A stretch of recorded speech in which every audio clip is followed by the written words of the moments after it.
നൈജീരിയയിലെ ഫൊറോവ ബാബുജിയിലെ pastor എസിക്കിയൽ ഡക്കോമോ ഫേസ്ബുക്കിൽ പങ്കുവച്ച കുറിപ്പിലാണ് Fulani തീവ്രവാദികളുടെ ആക്രമണത്തിൽ കൊല്ലപ്പെട്ടവരുടെ കുടുംബങ്ങൾ അനുഭവിക്കുന്ന വേദനയെക്കുറിച്ചുള്ള വികാരനിർഭരമായ വാക്കുകൾ. ഇത്തരത്തിലുള്ള ആക്രമണങ്ങൾ ആവർത്തിക്കാതിരിക്കാൻ അടിയന്തര നടപടി സ്വീകരിക്കണമെന്നും അദ്ദേഹം അധികൃതരോട് അഭ്യർത്ഥിച്ചു. ഇനിയും എത്ര നാൾ ഫുലാനി കൊലയാളികൾ ക്രൈസ്തവരുടെ കഴുത്തറക്കുന്നു, കൂടാതെ അവരുടെ ശിരസുകൾ പിളർക്കുന്നു? നീതിയില്ല, പ്രതിഷേധങ്ങളില്ല, നിശബ്ദത മാത്രം. ഫുലാനി തീവ്രവാദികൾ കൊലപ്പെടുത്തിയ 9 ക്രൈസ്തവരുടെ മൃതസംസ്കാര വേളയിലെ പാസ്റ്റർ എസിക്കിയൽ ഡാക്കോമോയുടെ കണ്ണീരണിയിക്കുന്ന വാക്കുകളാണിത്. ക്രൈസ്തവരെ കൂട്ടക്കൊല ചെയ്ത സംഭവത്തെ പ്രതികാര ആക്രമണമെന്ന് വിശേഷിപ്പിക്കുന്ന ആരോപണം പാസ്റ്റർ ശക്തമായി തള്ളി.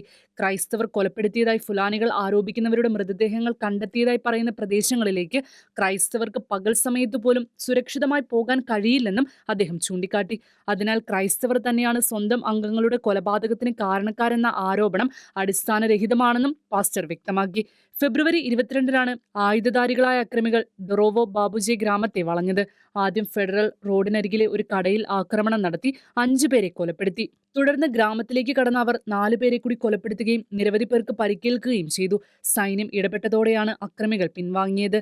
മഹങ്ക, ലുക്കേറെ തുടങ്ങിയ പ്രദേശങ്ങൾ അക്രമികൾ ക്യാമ്പുകളായി ഉപയോഗിക്കുന്നതായി പാസ്റ്റർ ആരോപിച്ചു. കൊല്ലപ്പെട്ടവരിൽ ഒരാളുടെ ഗർഭിണിയായ ഭാര്യ ഉടൻ പ്രസവിക്കാനിരിക്കുകയാണെന്നും ജനിക്കുന്ന കുഞ്ഞ് തന്റെ പിതാവിനെ ഒരിക്കലും അറിയാതെ വളരേണ്ടി വരുമെന്ന വേദനയും അദ്ദേഹം പങ്കുവച്ചു. സംഭവത്തിൽ സമഗ്ര അന്വേഷണം നടത്തി കുറ്റക്കാരെ നിയമത്തിന് മുന്നിൽ കൊണ്ടുവരണമെന്നും ഗ്രാമങ്ങൾക്ക് സ്ഥിരമായ സുരക്ഷ ഉറപ്പാക്കണമെന്നും നാട്ടുകാർ ആവശ്യപ്പെട്ടു. ഇന്റർനാഷണൽ ഡെസ്ക്, ഷിഗേന ന്യൂസ്.